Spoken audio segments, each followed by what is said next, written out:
for health and fitness with Masitui.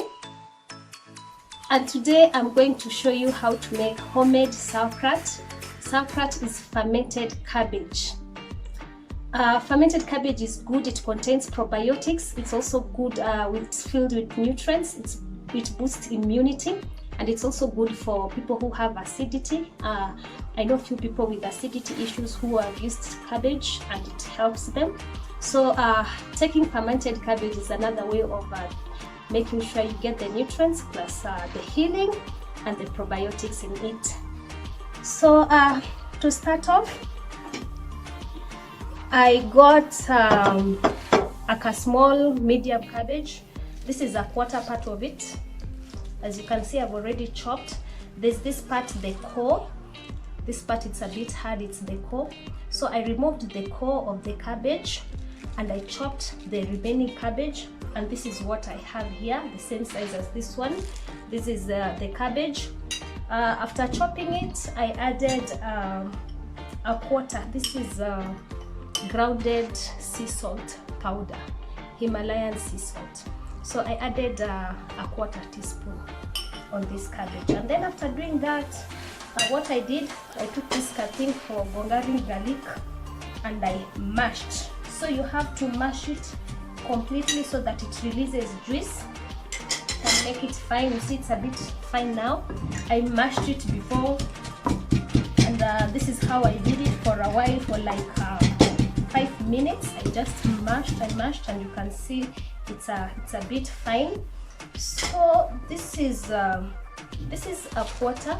Here we have this size of a quarter cabbage minus the core, and I've mashed it. So this is the result we have. So what I'm going to do, I'm going to put this in my glass jar. I didn't want to do a lot because my glass jar is a bit small. There's some water here, let me drain it. My glass jar is a bit small, that's why I did a little cabbage. So we put this in my glass jar. This is where it's going to ferment for 7 to 14 days. We're just going to leave it there, close it, and after some like a day, I just open a bit once to release the carbon dioxide. This kind of fermentation does not need oxygen in it, so I won't even open the jar. Just release, make it a bit loose, and just to let the carbon dioxide out. So this is it.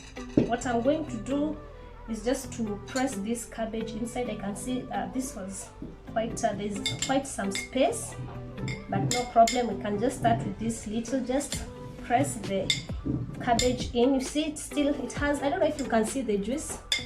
It has the juice. That is why we were mashing it, to make sure that at least it has some of its juice. So this is it. And then I'm going to add this. This is the core of the cabbage that I've blended with an apple.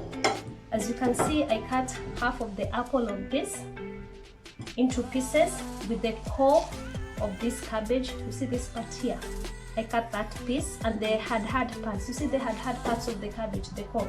I cut it and then I put it in the blender with a glass of water, half a glass of water. And one thing to note, if you can use spring water, the better. But if you don't have spring water like me and you need to use your tap water, make sure you boil it, at least to reduce the chlorine in it, because we don't want it to be part of this fermentation. It might interfere with it. So what I did again, I chopped off the core of the cabbage. This core is very good. It contains probiotics. And you see, once this cabbage ferments, it contains probiotics. This is prebiotic. Prebiotic is the food that probiotics, the good bacteria, feed on. So when this infuses together with the sugar from the apple, it's going to form the good bacteria. And this good bacteria is going to feed in on the core, the prebiotics on the core of the cabbage, and also from the apple. The apple is also rich in prebiotics. So we've just I've just mixed. This is the core, water, and half an apple. So I'm going to add this here. going to add this on my cabbage, and also just to press it, mix a bit, mix, and just to spread. So this is going to form the sauerkraut juice and the cabbage itself. We said from 7 to 14 days you'll see some gas, and you just after 7-14 days you check and let you know how it goes. So that is this is cabbage that has been crushed with half an apple and the core of the cabbage. And then there's this outer part of the cabbage. I'll make sure you wash your hands and your equipments are clean to avoid fermented bad bacteria. So this is the outer part of the cabbage.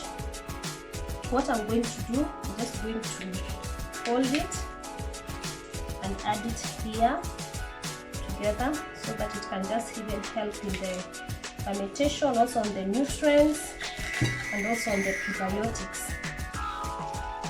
And add a little. So what I'm going to do, I'm going to leave this, we're going to use the normal jar. I'm going to cover this, and let me get a serviette wipe out here. Just wipe this excess cabbage on the outer side. You see it's the cabbage is soaked in the juice properly. You can even push these the bigger cabbage just to soak inside. Make sure everything is soaked inside the juice. This is the lid. I'm just going to close this and leave this for 7 to 14 days. So what I'm going to do every day, just to help release the carbon dioxide, I just go and loosen a bit, leave it, and then close it immediately, because we said we don't want the oxygen to go in. And you see, it will form, the gas will form, and it might even actually fill the jar and pour. So it's very important to release the carbon dioxide. You open once and then you tighten it. This you are going to leave for 7 to 14 days. After 7 days, I'll open and show you how it goes. The more you let it stay, like if you test it within 7 days, you feel that it's a bit salty. But if you push it to 14 days, you realize that it's not as salty as before, and it's very good. As I said, sauerkraut is very good for your body in terms of nutrients and even probiotics. Thank you so much. Have a blessed day. God bless you. Please subscribe and like my